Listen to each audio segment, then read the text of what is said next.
can't buy. It resides between my eyes. Walked through the fire, came out better on the other side. See, life's like a beach if you find the sand. And right now, I feel like $100,000. You are listening to Inspired Insider with your host, Dr. Jeremy Wise. Dr. Jeremy Weiss here, founder of InspiredInsider.com, where I talk with inspirational entrepreneurs and leaders like the founders of P90X. Justin, Tony Horton talked about how he made money as a street mime. That's how he made money for food and his rent. He put a hat out and would do street miming. And he went on to obviously sell hundreds of millions of dollars. RX Bar, which actually sold to Kellogg. You listen to that interview I did with Peter Rahal. They sold to Kellogg for $600 million. Check out that interview and how they built it up. At the time, I didn't even know how big they were. I was just, someone recommended them, and then I got a bunch of texts the day that they got bought, and I had no idea that they were that big. Ron Popeil, in the infomercial king, sold more than $2 billion of product. You can watch that interview. He talked about how he used to wake up at the crack of dawn to pitch people on his products on the streets of Chicago. And Nolan Bushnell, the founder of Atari, he was Steve Jobs' mentor, and he talked about, Steve Jobs offered him 33% of Apple for $50,000, and he talked about why he said no to that. There's so many more. Go to InspiredInsider.com for those. This episode is brought to you by Rise25, which I co-founded with my business partner, John Corcoran. Our mission is to connect you with your best referral partners and customers, and we do that through a couple done-for-you services. One, we have a complete done-for-you podcast solution, which in my mind, I believe is the best thing I've done for my business and my life. My business partner, I've formed best friends, and obviously referral partners and clients and all of that. I get to talk to amazing people like Justin. And we have a VIP event solution that we partner with large conferences and software companies, and we will put on a whole done-for-you VIP event for them. So they can just show up, shake hands, kiss babies, and we do everything else. But the reason I'm talking about this is we have a greater purpose and mission behind what we do. We realized, Justin, and we'll talk about, you talk about some personal things as well. My grandfather was a Holocaust survivor, and he escaped Nazi Germany, and him and his brother were the only people to survive their entire family.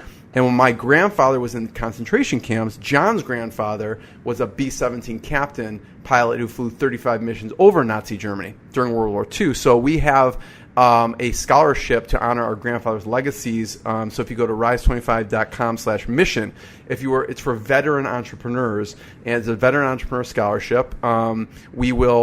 It could be an all-expense paid trip to an event we're going to with the ticket to the conference, with the ticket to our VIP event, or just our VIP event, or whatever it is. So if you know a veteran entrepreneur, tell them to go apply, rise25.com/mission. I am excited to talk to today's guest, Justin Goff. Some say he's one of the best copywriters in the world. He does not like that at all, actually. He does not refer to himself even as a copywriter, but he helps people make their offers work on cold traffic. He helped scale Patriot Health Alliance to $23 million in revenue in just a few years. And after Justin sold his stake in the company, he's become the go-to guy for making offers work on cold traffic and funnel optimization. He's helped some big names with their marketing, Agora, Golden Hippo, Six-Pack Shortcuts, and many more. He has a private email list that has some of the top marketers and business owners who read it. And the funny thing is, if you want access, you can't just get on the list. You actually have to apply to get on the list. It's one of the only emails I actually read on a daily basis, and I actually feel guilty, Justin, if I skip over it. I'm like, oh, just one email. I need to read it. He spent time on it. It's always fantastic. And you can go to, if you want to go directly to apply, go to justin123.com. I suggest you don't go there and you go to justingoff.com, justingoff.com, which you can click to apply. But, you get to see a nice sales page for his email that you have to apply for. So, you can skip that and go to Justin123 or go directly to justingoff.com. Justin, thank you for joining me. It's a long time coming. So It is. Thank you for having me, man. This is the most I'll talk the whole time. The rest, you're going to be doing all the talking. But, So I suggest, Justin, anywhere, like I told you before, I've had a Justin Goff marathon and I've listened to hours and hours and hours, and all the stuff you put out is always just high quality content, and you guys breaking down funnels and emails and making offers work. So I suggest anyone go out there and explore all the stuff that you've talked about, and I'll try and condense it in this time period to some really interesting things I find interesting. And one of the things I wanted to start off with, and there's a whole backstory, and the whole story of you in Patriot Health Alliance. But I really want to start with vulnerability, because what I love about your emails is you're super vulnerable to the extent of like I am like uncomfortable reading some of the emails. That I'm thinking, would I share something like this about myself? And so I wanted to start with what's the most personal story you have written about in your emails? And you've written a lot about your parents and, things, your health related things. What do you feel has been the most personal story you've written about that was hard for you to actually release? Probably the hardest one. I wrote an email about, I'm glad that you brought this up, because it's an important topic when it comes to email, not only email, but creating a bond with kind of the people who read your stuff, whether that's email lists, videos, however you do it. So I wrote an email once about my mom when I was about 24 years old, and she was not a big fan of me doing online marketing. She wanted me to get a regular job. We would go back and forth on this. I kind of grew up in a family where my mom was like the ultimate perfectionist, very, very hard on me. Nothing I ever did was good enough. And so she did not want me basically doing online marketing. She wanted me getting a normal job. She kind of wanted a job that she could brag about to her friends, I'm sure. So me going in through the sludges of trying to make money online and not doing very well when I started, like she probably thought I was an idiot. But yeah, we got in an argument one day. I was about 1 year out of college, living in my crappy apartment that I literally paid $250 a month for. My room was like a closet converted into a shoe. I've lived in situations like that. Yep. Yeah. And we got into an argument, and she basically said that I was scamming people online for money. And I still remember that moment. I remember sitting in the chair I was in. I remember what the room looked like, what the TV looked like. It turned into this huge argument. I threw my phone across the room. I was pissed off beyond all belief. I was crying. I remember going in my room and just didn't want to talk to anybody. And I told that story to my email list. Out of every email I've ever sent, that email got more replies than anything I've ever sent. One of the reasons is I think pretty much every entrepreneur has gone through the stage of the people who are closest to you don't believe in you. Because the people who are closest and they have the to best of intent sometimes. You know what I mean? They love you, and they. And again, there's whole sides of the coin of that, right? It may be a personal thing for them, but also sometimes it even comes. They think they're doing you a favor by telling you that stuff. They want to like save you. So, yeah. Yep. I mean, but even if you have the most supportive parents or supportive family, like they still think you're nuts when you're trying to do this and you turn down a job or you walk away from a really good job and nobody gets it besides other entrepreneurs. So that's one of the reasons that story connects so well. It's one of the reasons I'm such a huge fan of, and it's funny you mentioned like some of the stories make you like uncomfortable. They make me uncomfortable writing them. And that's how I know they're going to be good. They should make me uncomfortable. Well. Yeah. Because it's the shit that scares you to share. That's what really bonds you with people. So what made you finally decide to share it? I'm always looking for really good stories that I think create a deeper bond between me and the people that read my stuff. So for situations that I know are common shared things, but especially common shared things that people don't talk about. Yeah. Those tend to be Like I shared an email the other day about one of the first conferences I ever went to and how I was just like this fresh-faced kid who I didn't know anybody. I felt like all these people were like looking down on me. I felt like I didn't belong in the room. And it's pretty funny because now I have somewhat of a name and people know me and people read my stuff and look up to me. And they're shocked that I would have ever felt like that. They're like assuming that I was just making millions of dollars from day one. But like, I still remember the first traffic and conversion I ever went to back when it was still in Austin.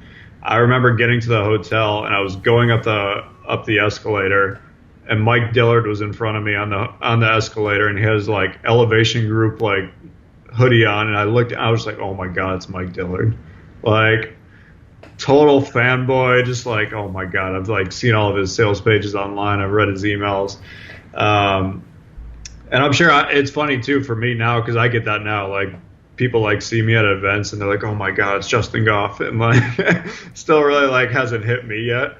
But yeah, I like to share stories like that where it's common themes or common feelings that people have kind of experienced before that people don't talk about. What was holding you back? Like, what were the thoughts going through your head of why you weren't going to publish it? Like, I could think of a few. Maybe your mom. Maybe it wasn't a concern. Like, do you think your mom was going to read it or get a hold of it? She might, honestly, I have no idea. She might be. Well, that's why you have people apply, because you don't want your family members be like reading about. No. I don't know. She might.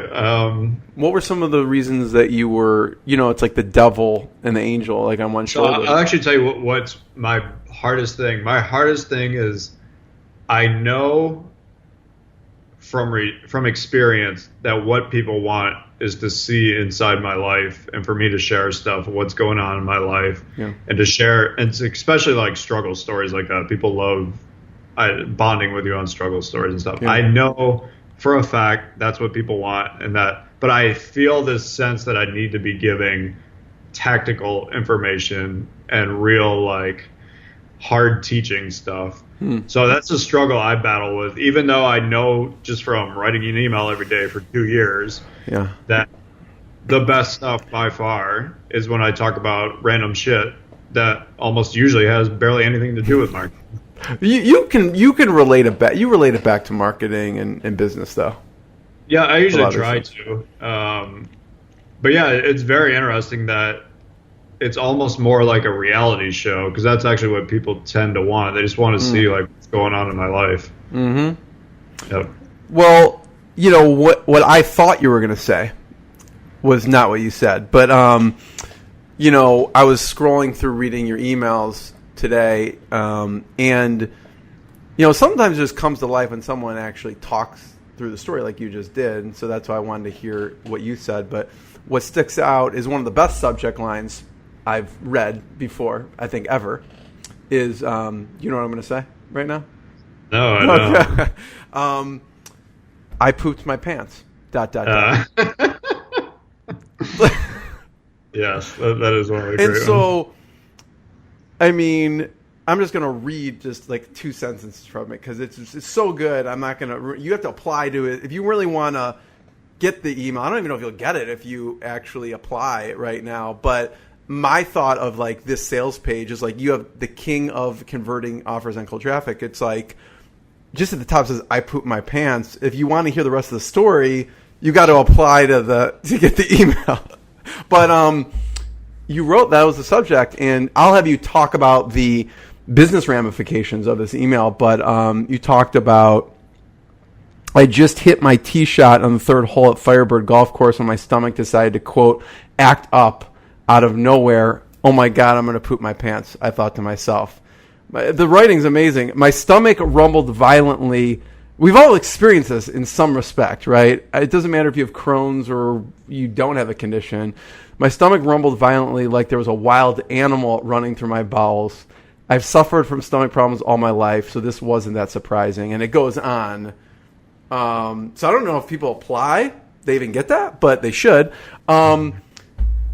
Talk about that story for a second, and then about the business ramifications.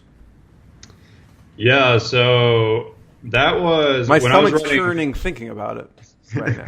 When I was writing emails for Patriot Health Alliance, we had a digestive product, and I was trying to come up with some stories to use for that, which for me were really easy. So like you mentioned, I've had Crohn's disease ever since I was 16. I'm 35 now.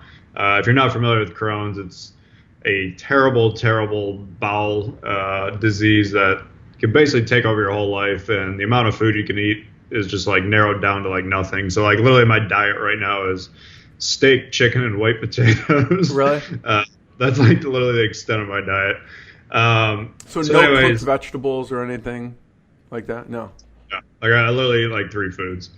But anyway, so I've had this for a long time, and the one thing with digestive problems, which is really funny, which I learned very, very quick, every single person has a story about some embarrassing digestive thing that happened to them. Everyone does. Nobody talks about it because they're fucking embarrassing. Who the hell would want to talk about it? But that's like what makes it great, because everybody has it, or they've had like a close call where like, oh man, if that would happen, like that would have been super embarrassing. So I actually wrote this email. This is literally a personal experience. I was literally golfing. I think I was in college. I was either in college or just out of college. I was golfing with some of my buddies, and we're out at this golf course that was kind of by my house. And we're out on one of the furthest holes from the clubhouse. And literally, like, my Crohn's just started acting up out of nowhere. I was like, oh my God, I got to go to the bathroom so bad. There's no porta potties, no anything. Like 10 minutes later, I'm like literally like running to the woods to go to the bathroom. So that was the basis of the story. And I wrote it from the character who was kind of like the figurehead for our Patriot Health Alliance company. That email, out of the probably 3 years I was writing emails, got more responses and more sales than anything else I had ever written.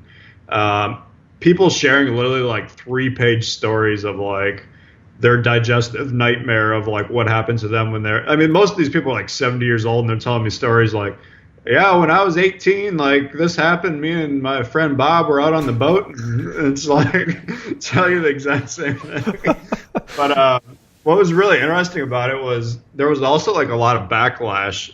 And a lot of the backlash was, this is way too graphic. Like, I don't need to hear about this. And I actually turned that into an email, how if you have digestive problems, other people don't understand it, and you get shamed for having, like, nobody shames somebody for having heart disease, but like if you got digestive issues, people don't understand it, and like they don't want to hear about it, and you feel lonely and you feel isolated. Yeah, that email connected like crazy too. So anyways, it was a good way of like sharing these deep personal, I mean, any embarrassing story, like people love to hear. Yeah, because that went out to hundreds of thousands of people, right? Oh yeah, yeah, yeah. It's amazing. Yeah, I mean, again, like you hook it back into the business piece, and obviously it happened to be for digestive. But what I wanted to start with that piece first, because what you're really good at is, you know, bonding. You could talk about funnels, and we'll talk about controls, and we'll talk about upsells and all this stuff, but really bonding to the client or customer is key, you know? So, and you do a really good job of that. Thanks, man. Yeah, I mean, that's kind of was my idea when I started my email list. It was interesting because I didn't start it with any intent. I literally started it because I had sold my company. I took a year off. I got the itch to start. I'd always wanted to talk about marketing, and I was like, maybe I'll start a blog and just start writing it there. And then I was like, nobody really reads blogs anymore. I was like, well, maybe I'll post it on Facebook. And then I was like, I don't really want to share a whole bunch of shit on Facebook. So I was like, all right, I'm just going to start this little email list. And so I literally hand emailed like myself, like 100, 120 people who I knew from events and who I've worked with in the past and affiliates. And I was like, yo, I'm going to start writing about marketing every single day to this like small email list. If you want to be on the list, let me know. I'll add your name to it. And that's literally how it started. It was like 100 people. And then after like 3 weeks of that, I started getting emails from people who were like responding to these emails who weren't on the list. And they're like, hey, how do I get on this list? And I was like, I don't know. I was like, I don't really have any plans for this, so I'm not sure what to tell you. But then I finally started basically was like, okay, I was like, you either can be invited by me or you can go apply, and like if you're a good fit, I'll put you on the list. My big thing was I wanted to actually have some interaction with people on the list, and I wanted to respond to people. And about 90% of the people who reply, I do respond to, as long as it's not some stupid question. And that was my whole thing, where I wanted people who, not like a ranked newbie who is like a biz op seeker who's going to waste all my time, but like someone who's serious about marketing and serious about copy or business. And if they want to respond to stuff, we can have like a real relationship through that. That's kind of how that started. So Justin, one of the questions I wrote down is the most personal story you haven't shared in an email that maybe you're willing to share, and maybe you've thought about it but didn't. Man. So it'll be a future email, maybe. I don't know. I'm trying to think. I have everything that I feel like is pretty good I've shared. One of the things that I really did like this year that I got a ton of good feedback on was I've started working with a therapist named Brent Charlton within the last year and a half. My buddy Ian Stanley turned me on to him. Basically, after I sold my company, I went through basically about a year where I realized I had all this money, which was my goal for so long, and I wasn't actually happy, though. I was like just as miserable as I was before. Why do you think? And I went through all this bunch of personal development. I did Date with Destiny. I got into the whole ayahuasca, mushroom trip, LSD stuff, to see if any of that would help. And then Ian eventually persuaded me to go work with Brent. And so I went out there and I started working with Brent. And it was it was like the most life-changing thing I've ever done. I look back now, kind of like the guy I was then versus the guy I am now. It's kind of like night and day, which is kind of crazy because it's very hard to see change in yourself. Whereas like you can see change in other people very easily, but it's so easy to discredit the kind of movement and progress you've had yourself. But anyways, the one day I went out, we do intensives. Like some of them are general, some of them are more in depth on specific topics. And the one I did a 4-day one specifically on sex. And I grew up in a family where sex, money, stuff like that was not to be discussed. Sex, it was like to the point where like if sex scenes are on TV, I get like physically uncomfortable because it's like such like a trigger for me. Totally. And so I did like a 4-day intensive with Brent all about sex, and it was shocking. Before we did it, he literally like warned me. He's like, sex and money are the two darkest things that people work with me on. And he's like, there's going to be some very, very ugly and dark stuff that comes up. He's like, it's not going to be fun, just to let you know. He's like, I just want you to be prepared. And I'm like, okay.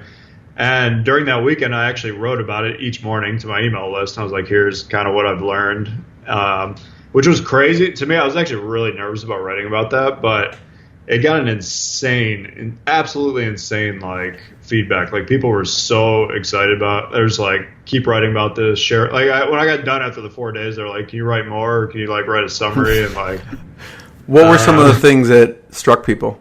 Do you remember? The one that hit me the hardest by far was how much having sex with a woman to me was connected with my self-worth. And not only that, but my reason for existing.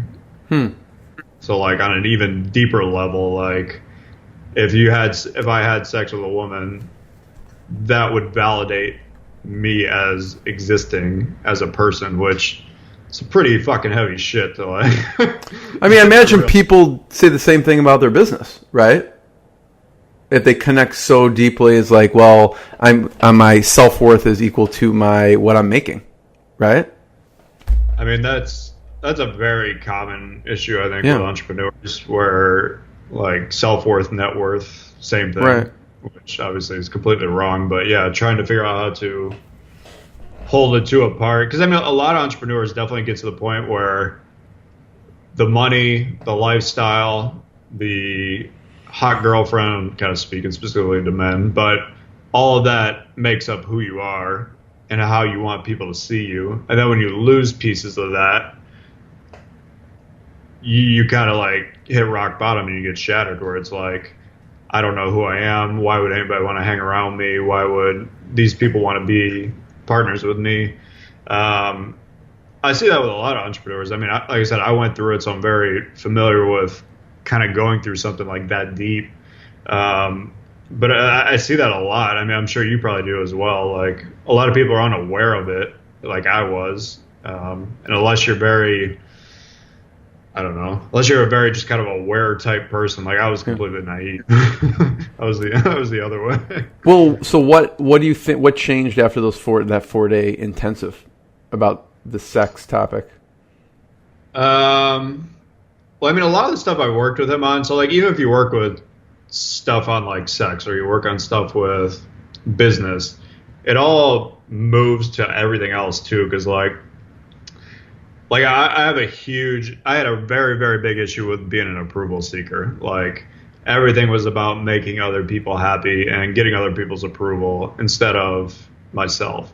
So we worked on a lot of that. That was some of the first stuff we really worked on. And for me, that's a big trigger with women. So we did that. A lot of the work we did around women, around that stuff, really, truly, truly helped me with my business. Because like when you're working with clients, or like when I work with people in my mastermind, so much of that, if you're a people pleaser, you're going to get fucking worn out and just raked over the coals, because you have no boundaries. You have no idea how to like tell people no. You're like a guinea pig who just, or a hamster, or whatever, who's just fucking running on the wheel. And you'll just get burnt out because you can't handle it. It just translates across the board, you're saying? Yeah. Yeah. And I mean, it's that same approval seeking, people pleasing. You might do it with women, you do it with business people, you do it with family, you do it with whatever. Like, it's underneath everything. Totally. So when you work on that and you kind of remove some of that, it removes it from everything. So that was a big help for me. I mean, I saw that in an email you sent recently, actually, and it slightly maddened me a little bit. So I'm like, Justin's way too nice. This is what I thought. Okay, it's an email, and I don't know Matt. Matt actually emailed you and asked who else is coming to the to your event that's coming up. You'll probably do more in the future. I suggest anyone go to any event you and Stefan do. So I want to actually put a link to the Copy Accelerator stuff you guys are doing too. But the reason I thought Justin's too nice is because you actually answered his question, and I was thinking, who cares who else is coming? Justin and Stefan are going to be there. Is that not enough? You know what I mean? Like, yeah, there's going to be other amazing people there, right? But that was what went through my head. Like, sure, that's good to know, but does it matter? Like, you could have responded like in a funny way, but like, listen, I'm going to be there. Stefan's going to be there. Is that not enough for you? To come? But that's, anyways, I will get off that. But so I just thought to myself, because you like legitimately answer the person's question. You were nice. You like went through some of the big marketers and businesses who are going to be there, which was nice of you. And you could have just been like, no, I'm going to be there, and that, like, I'm the, that's what you need. You know what I mean? So, anyways, I saw that in the recent email. I was like, Justin, you're nice, but on the sex topic for a second, you said something, just an offhanded comment when you were talking to Ian, and there were questions coming in. I suggest people watch it. It's like 2 hours of you guys just riffing on different things. But what came up was interesting about the kids topic. And you said on there, and Ian's like, yeah, I'm going to have kids. They're going to be genetically like me, hopefully, or whatever. He was joking around. And you said, I don't want to have kids. Right? And so I'm curious, because I'm thinking about this a lot.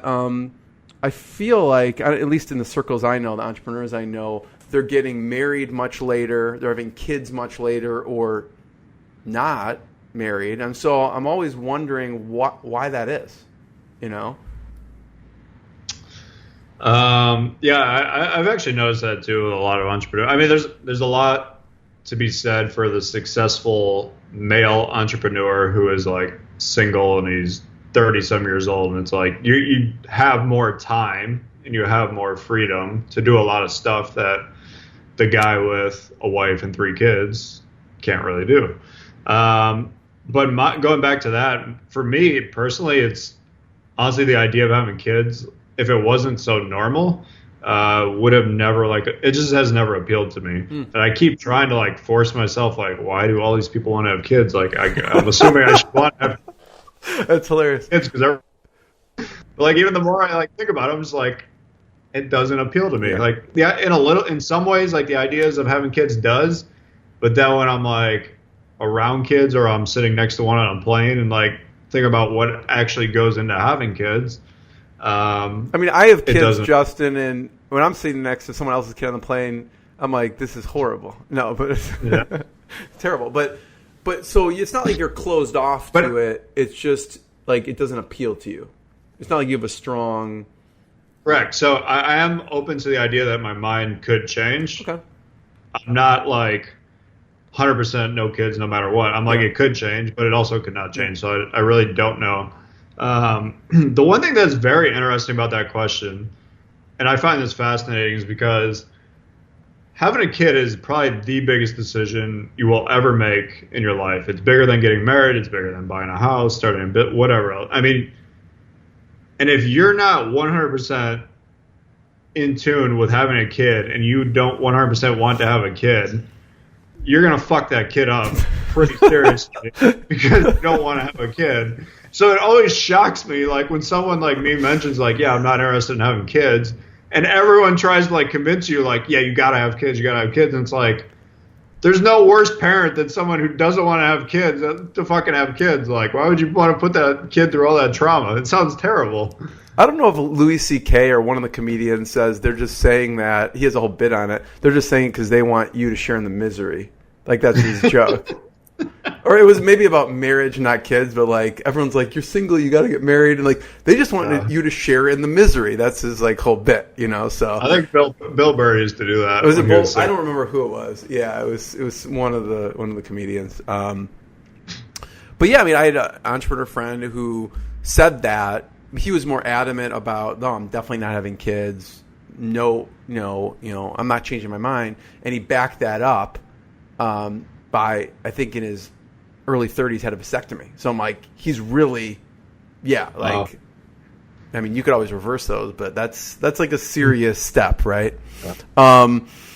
But yeah, no, thank you for sharing that. And I'm just curious because it's something I've seen that's more and more common as far as getting married later, et cetera.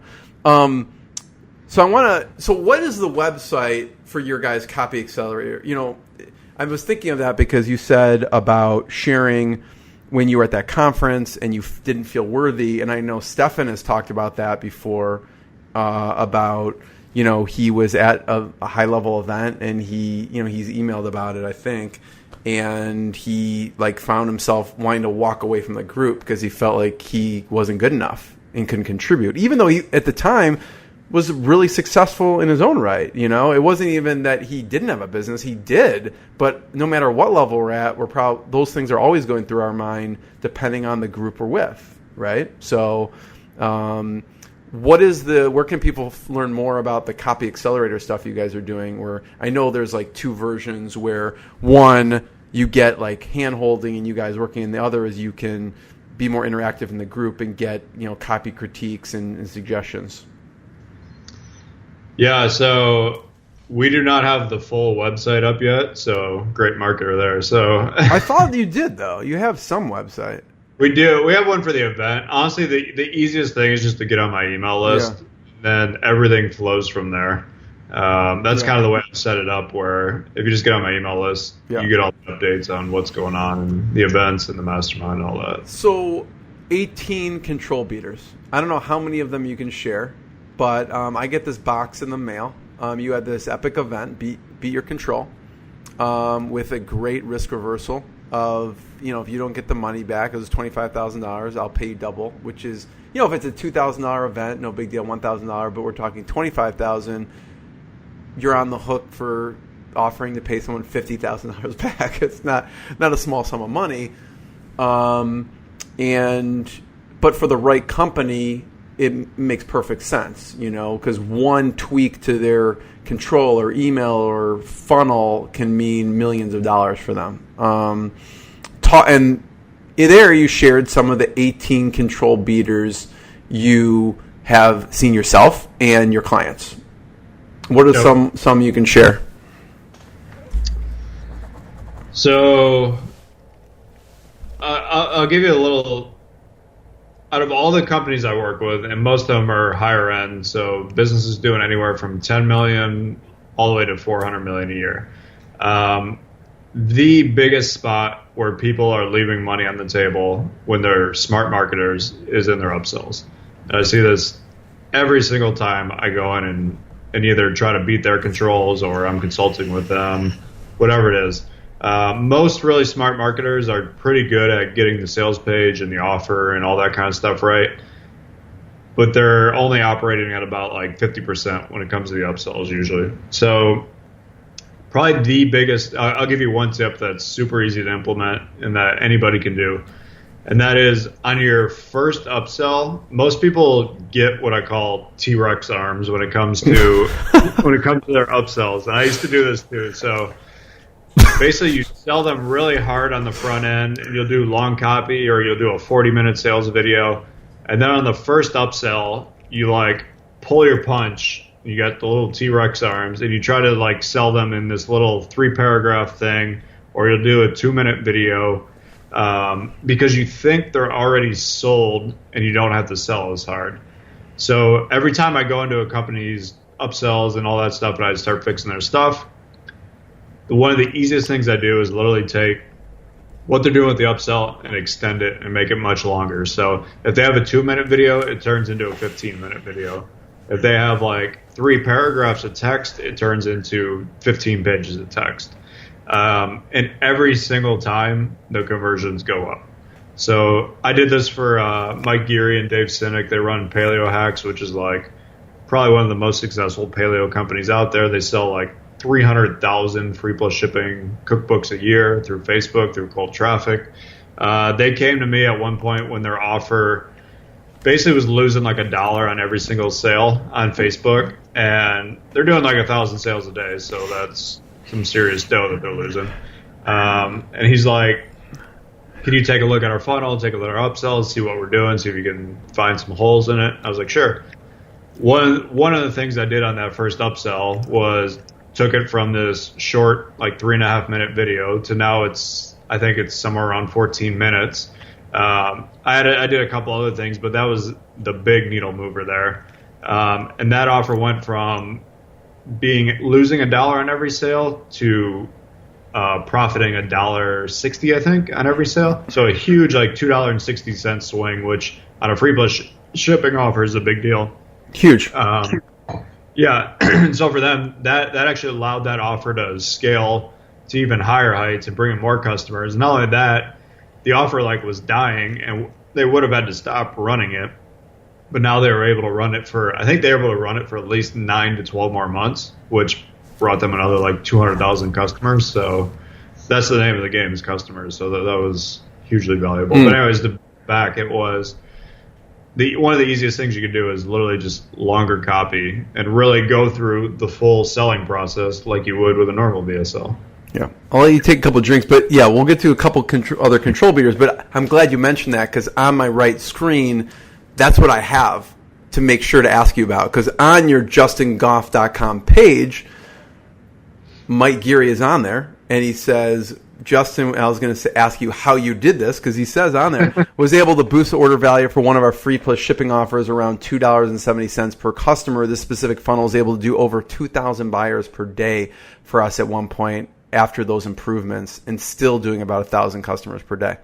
So you just shared, I was like, I need to ask how he did that, obviously, but you just shared, with I don't know if you've coined the term T-Rex upsell or something, but it's pretty funny. Yeah, I mean, you just pull everybody does this. I used to do it too because I assumed that if they watched a 40-minute VSL on the front end or read a 40-page sales letter, you don't need to do that again.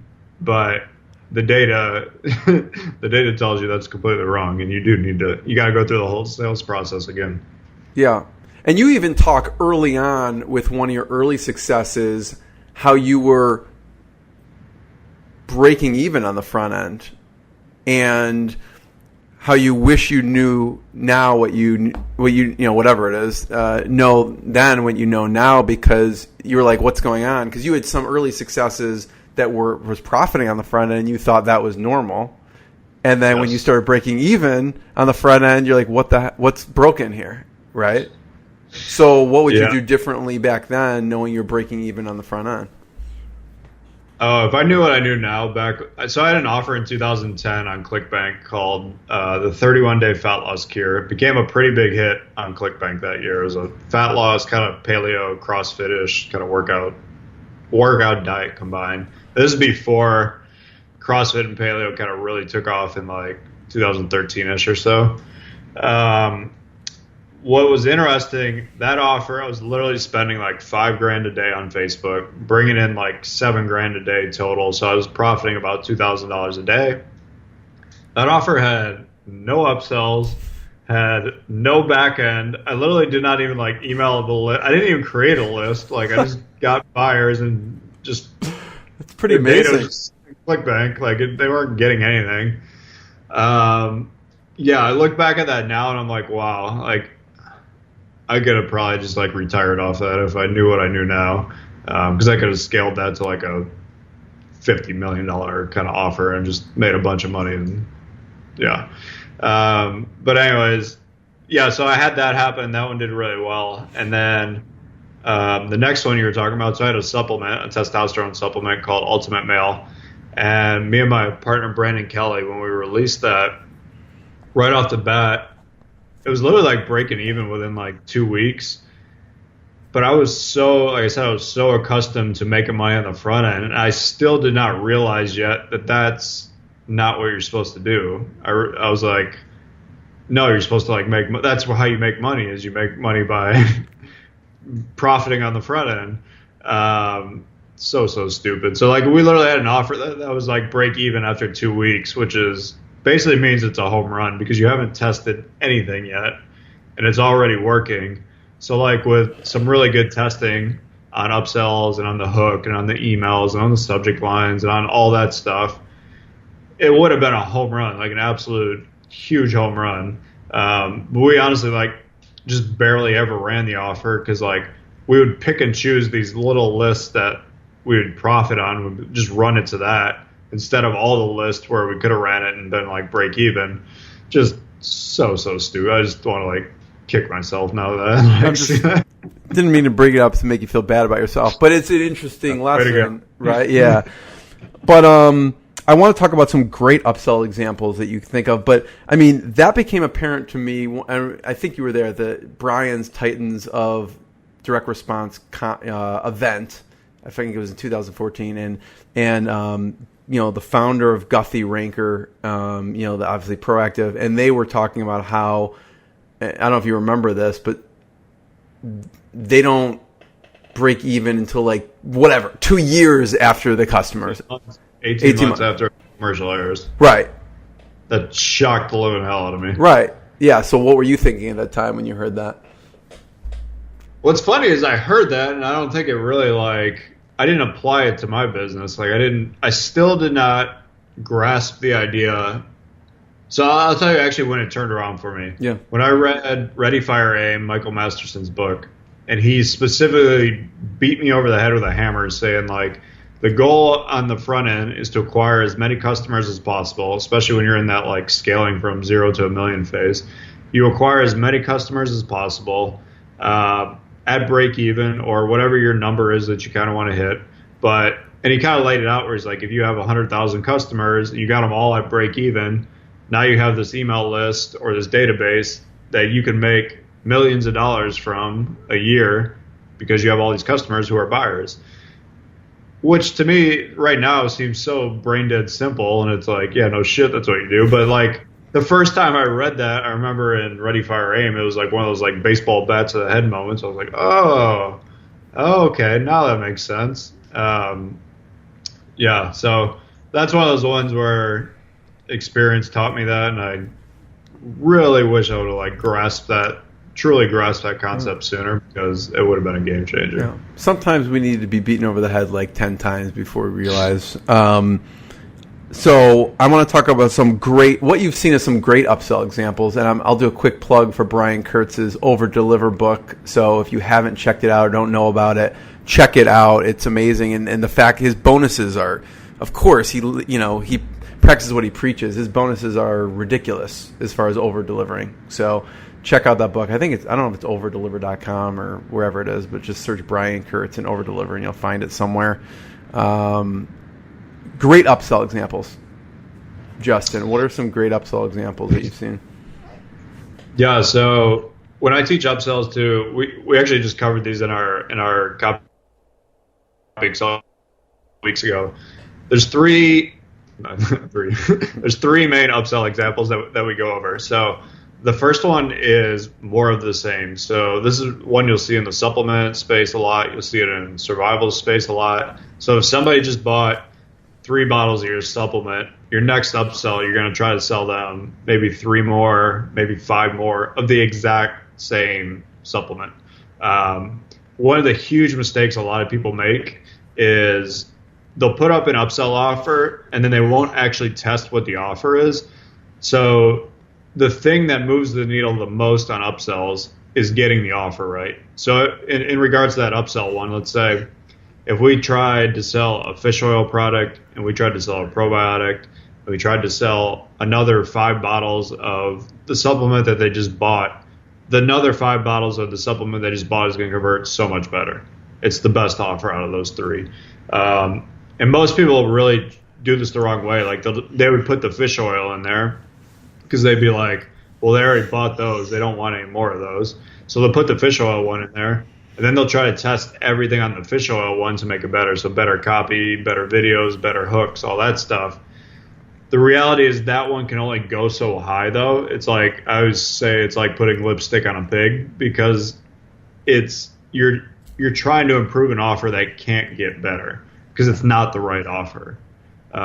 If you took like one thing away from this podcast and it was just that, like that tip alone can make you millions and millions and millions of dollars. So that's number one, which is just more of the same. That always works. It's like the classic McDonald's supersize me. Like, I just want a bigger thing of what I just bought. It works in damn near every niche. Like, I have one of my clients who sells newsletters, Chris Evans and Taylor Welch, the traffic guys. So they have a monthly newsletter that's like $7, and their first upsell for it is, we're going to give you all the back issues that you haven't seen yet. And it converts like crazy. That's what you should do. You should sell, when people subscribe to your email, they can get all back issues. There you go. Anyways, yeah. Yeah, so more of the same always works. The second one I teach, which is results faster. So basically, if you're selling an info product on the front end about how to lose weight, you upsell them a supplement that will help them lose the weight faster. That one's pretty simple. It works very well in a lot of different niches. The third one is done for you. So anything that they're buying. So if they're buying a thing on the front end about how to do Facebook ads for, I don't know, chiropractors, and then the first upsell is, here's 9 proven done for you Facebook ads that I've already tested that I know work. I'm going to let you literally copy and paste them, and you can just put them right in your Facebook account. That's a hell of an offer. That's kind of hard to say no to. So done for you pretty much always works. Especially, Chris Haddad told me this once. That was a great way of explaining this. He's like, the reason done for you works so well is because the people in your niche, the reason they're buying this stuff is they have no confidence in themselves whatsoever of what they're buying. Like, if they're buying a weight loss product, they have been fat for so long and they've failed at so many diets. Like they have 8 other weight loss products. They have no confidence whatsoever in themselves that they can do this. So the more you can put the emphasis on something else doing it for them, the better everything's going to be. And I remember when he explained that to me, I was like, he's so right. But yeah, so done for you works there. So kind of recap, more of the same. Results get faster. Results faster, and then done for you. Those are the 3 kind of upsell formats that work every single time in every niche. Yeah, I remember you shared this when we were at Brian's event, and you had actually percentages of what you've tested, and you had whatever it was, fish oil and like 4 bottles of the same and a bunch of other things, and others was like, well, this converted 5%, this was like 7%, this was 10%, and then the other one was like 40. I don't know how I remember this. I think it was like 43% of the multiple, more of the same option. It's like, which one would you, choose? And you made people actually do a multiple choice and go through and think about, well, what would you guess? So very interesting. Have you seen any, like, as you're checking out as a consumer, that you thought were really good? Ooh. Let me think of this. GoDaddy, I'm very impressed by their checkout. GoDaddy will hit you with like, oh yeah, there's like probably 15 different upsells. Like they're all on the page. Like it's not like upsell.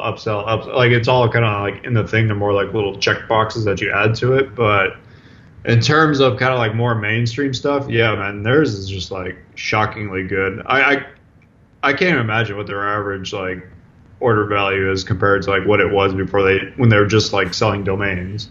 Because now it's like you can get the domain, you can get privacy on it, you can get the email account, you can get someone to build your website, you can get 5 years of the domain instead of just 1 year. Like it's just every freaking option you can find. Like I buy the upsell. Yeah, I buy. I think if I'm on your list, I typically buy upsells a lot. Just personally, I don't know why, because I like it to be.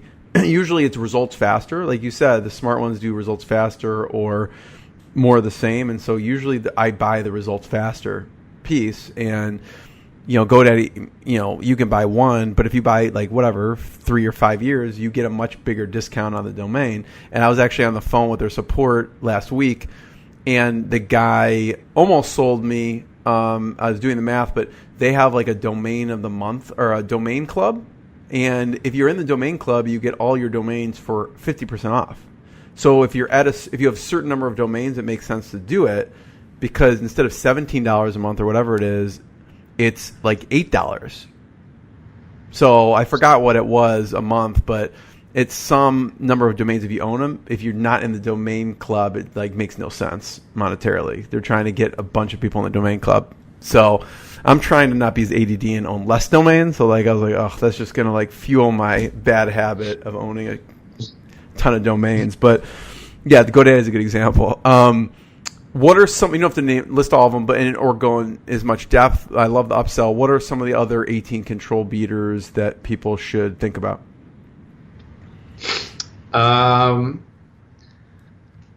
So I would say we actually talked about a lot of this in our Copy Accelerator group the other day.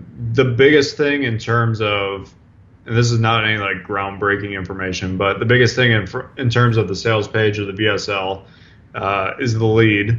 And the more you test the lead, the smart companies literally have writers on staff that all they do is just write new leads constantly, whether that's video, whether that's text, whatever it is.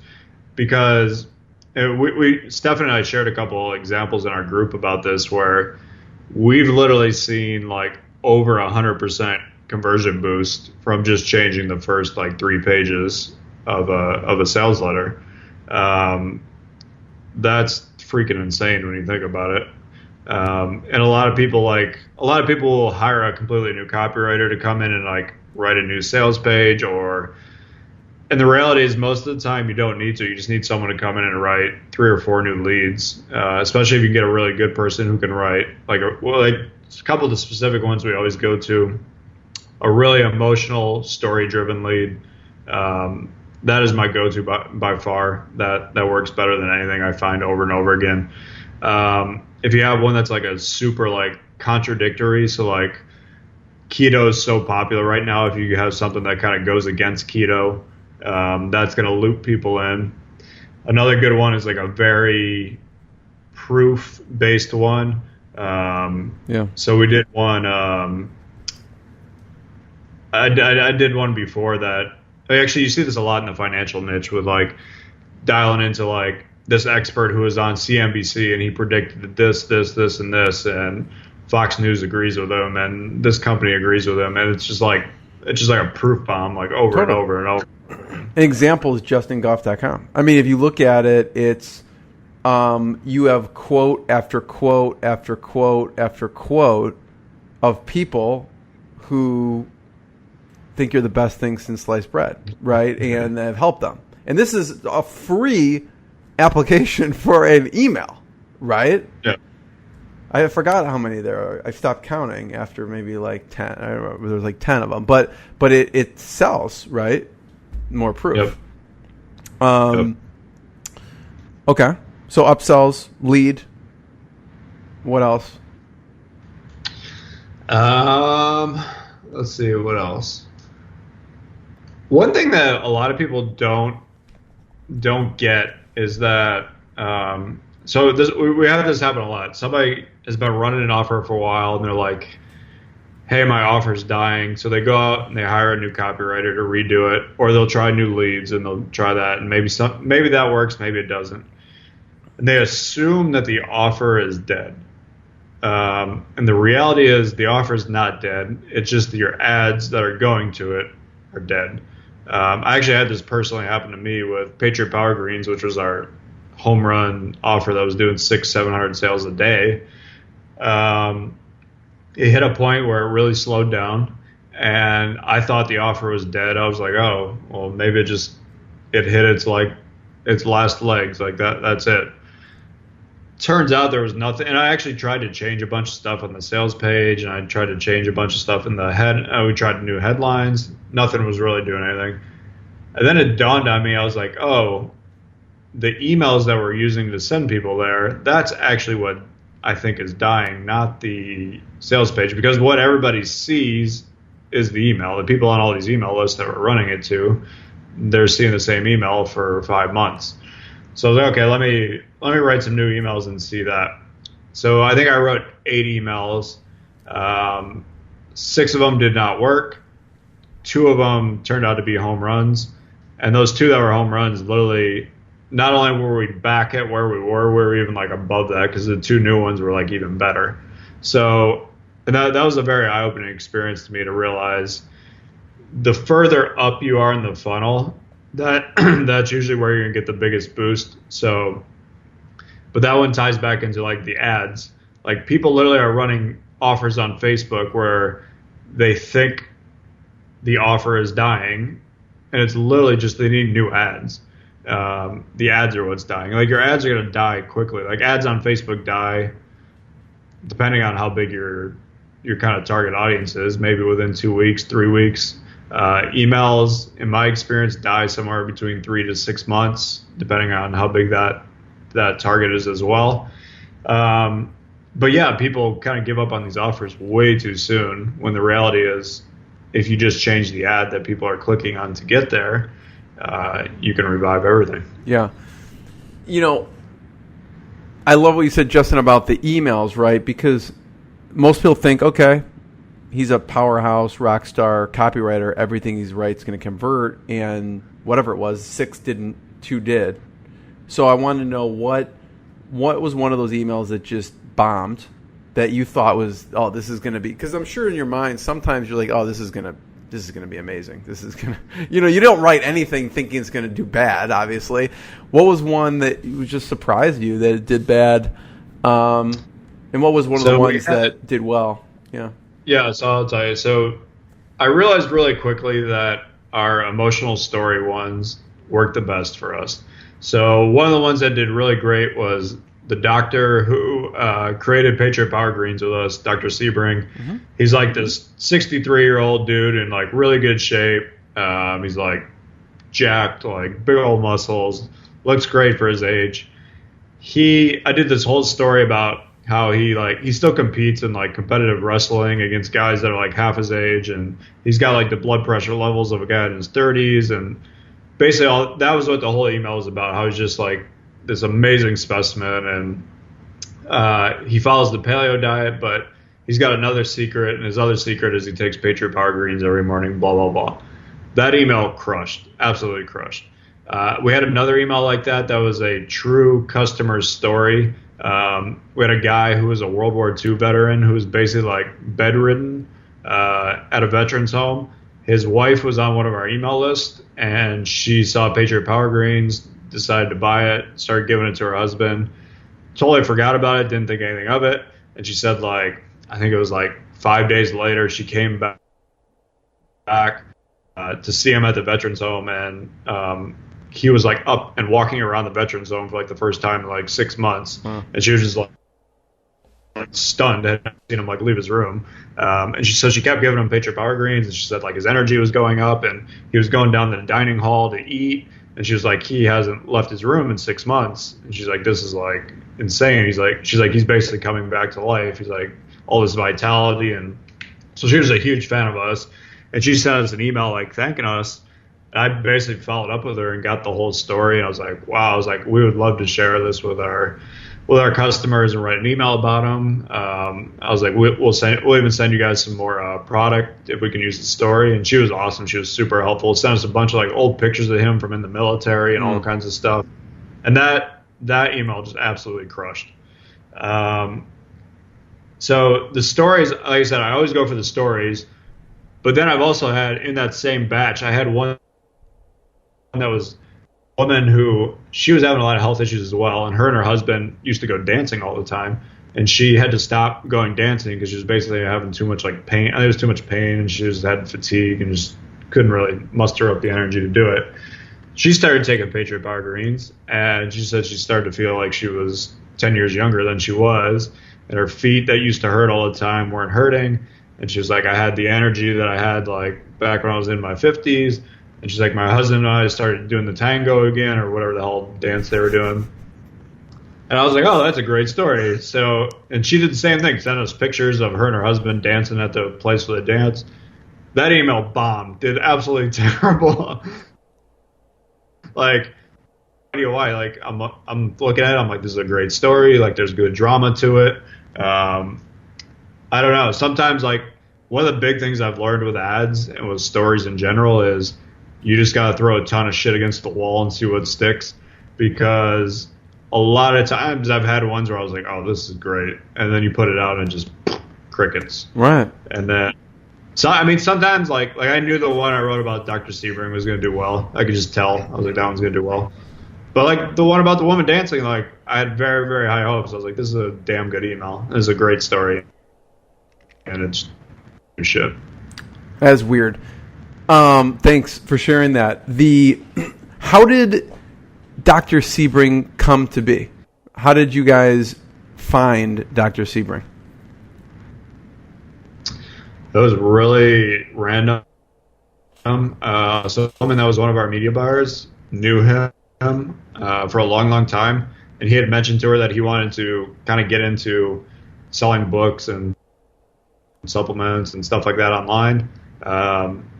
She randomly connected us with him, and we had a couple conversations. I talked to him, and I was like, after I talked to him, I was like, wow, this guy is like the perfect avatar for who our audience was. Like, our audience is 60, 70-year-old conservative people. He's like a conservative 63-year-old dude who hunts and is from Texas, and like is kind of like your prepper guy, but he was also like paleo. He's an MD who also is very into the paleo diet, and basically everything our customers believe, like he's the exact same person. So, were you looking for a spokesperson at the time, or no? Yeah, not like really aggressively, but. Yeah, we did want to have someone. If someone wants to, Justin, go after and have a deal with a spokesperson or someone who's going to rep, how would you recommend structuring something like that? So the first step is you start with a test, because you're not going to bring them on and pay them a bunch of money if it's not going to work. So like we would always do that, where it'd be like, here's $5,000. Let us put your face on it or your voice on it, whatever, and let us test this for 2 months to see if it makes sales. Then if it does, it's like, okay, now we'll negotiate like a real deal with you. A lot of ours were all sales-based deals, where it's like every canister of the greens we sell, you get 50 cents or you get $1. Every one of these you sell, you get this much. So we did stuff on that basis. So I know there's a lot of other ways to do it. Mm-hmm. A couple things there's a lot of people who are probably more experienced with these kind of deals than I am. But it kind of goes back to how much you want to use it. Like if you really want them to be the face of everything, where it's like they're the face of the products, they're the face of the emails coming to them, they're the face of the direct mail, that probably would be a little different. The hardest thing is that they don't understand marketing, and they think since they're the face of it, they should be getting 90% of the money. And then you have to teach them that, no, we could put anybody in this, and you're going to get like 10%. We're getting 90% because we're doing all the work. Barring them having some like huge name and being like Dr. Oz or something, where they're actually bringing something to the table. Right.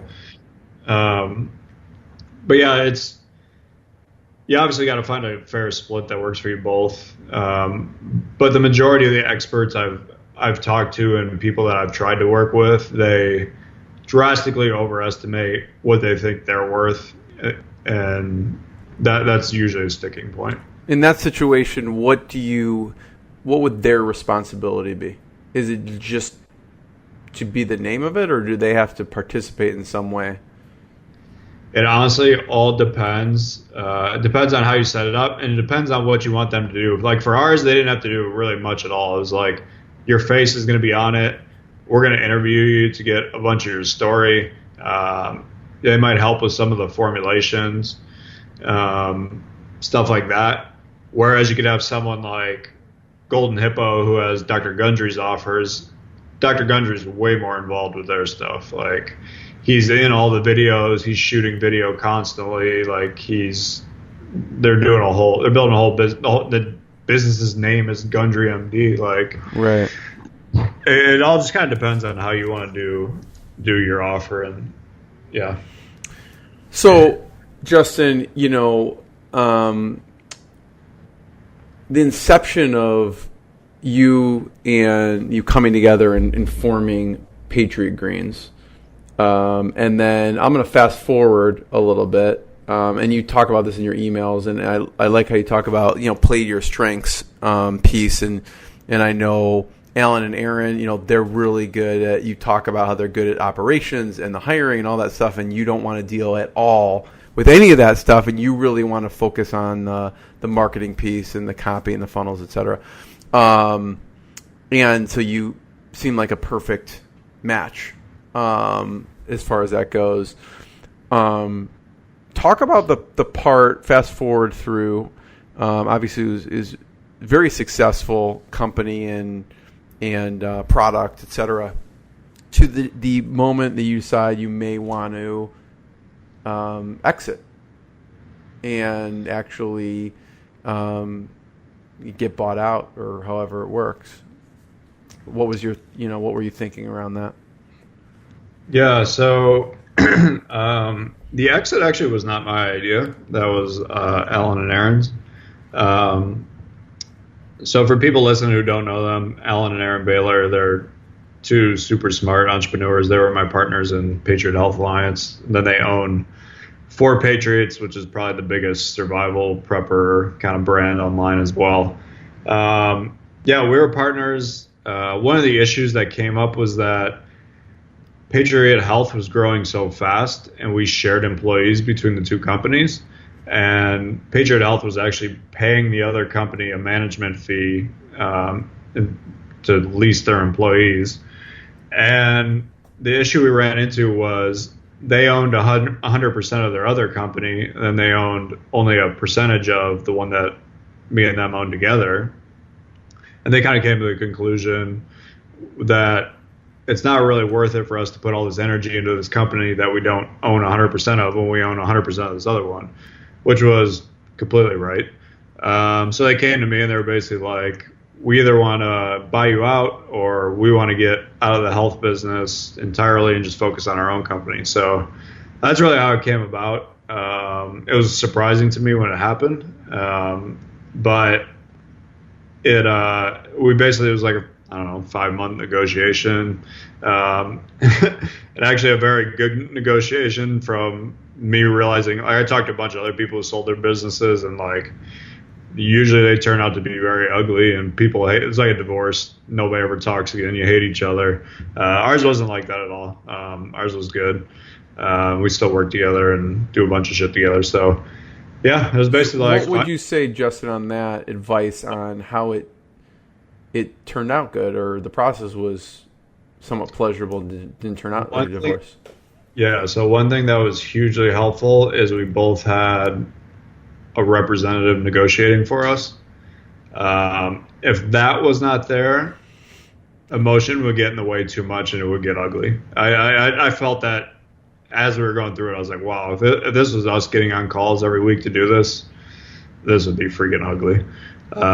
So that would be probably my biggest thing is you need a representative doing your negotiating, and they need one as well. Otherwise, how did you choose a rep to negotiate for you? I chose mine just based on a referral I got from someone. Although if anybody needs one, you can feel free to hit me up, because the guy that Aaron, I was like super impressed by him. I was like, shit, I would hire that guy in a heartbeat if I had to do this again. Was their background as a lawyer, or what's their background? No, this guy specialized in buyouts. Like he'd done like 20 years worth of buyouts, so he knew what the hell he was doing. Knew like every number up and down, and yeah, very smart dude.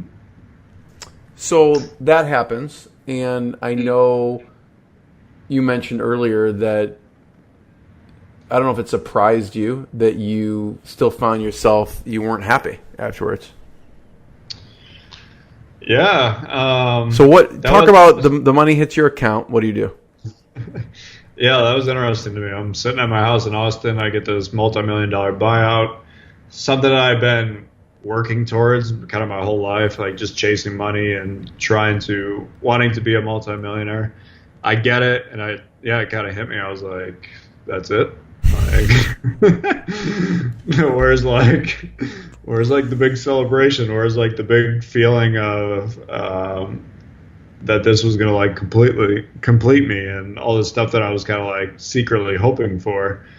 Yeah, I mean that was one of the things where it kind of hit me, and I set me down this path of trying to figure out I wasn't happy.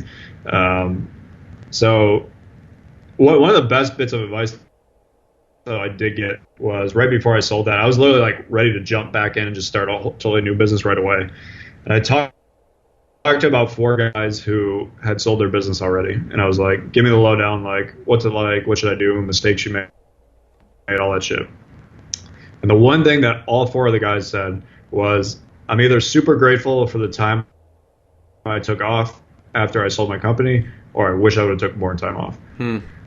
I did not want to hear that, because I wanted to start a company right away. But I went against kind of what I was feeling, and I was like, all right, I'm going to listen to these guys. They're all smarter than me. I'm going to take some time off, whether it's 6 months, a year, whatever it is, I'm going to do it.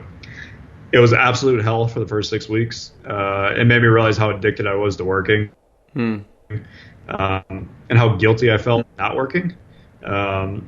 That was actually very, very eye-opening. Like, it took me about 6 to 8 weeks to finally get okay with waking up an hour later, eating breakfast for an hour, and just taking my time with nothing to do, going to the dog park with my dog and spending 2 hours there, and not worrying about, am I missing emails? Am I missing shit on Slack?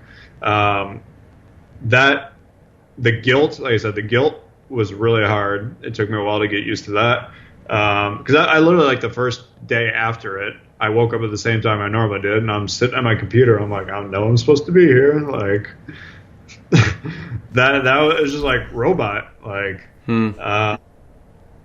So yeah, it was very eye-opening to me. So I wound up taking a full year off, and after about a year, I really just kind of hit a breaking point where I felt the itch to get back in and start doing more stuff, and I wanted to really create something. So that's when I started my email list, and just I wasn't really actually doing anything to make money. I was just like, all right, I want to start doing something, because the days of going to the dog park for 3 hours a day and working out like just started to get a little boring. You're like, I'm too ripped. I need to get back to doing something. Yeah. No, Justin, thank you. I want to be the first one to thank you for your time and for your expertise. Everyone should go to justingoff.com. If you want to skip that step and just apply, go to justin123.com, although I don't suggest that. Justin, thank you. And there was a book, actually, I had listened to recently. I think it's called Finish Big by Bo Burlingham, which talks about some of those things and how common it is for people after an exit to be, feel like unfulfilled, and some of the mistakes and things that they go through. So I would suggest anyone to listen to that one, because it seems almost a little bit crazy when you think about, someone gets a large, has a large success, and then afterwards it affects them the opposite of what you think it should affect them, right? And so, but it's it's very, very, very common, and they break down all these case studies and stories of this happening over and over again. So people should check it out. Check out Justin's email list if you're lucky enough to get on it. And thank you, Justin. I appreciate it. Yeah, man. Thank you for having me. Appreciate it. What I got, you can't buy. It resides between my eyes. Walked through the fire, came out better on the other side. See, life's like a beach if you find the sand. And right now, I'm feeling like 100 grand.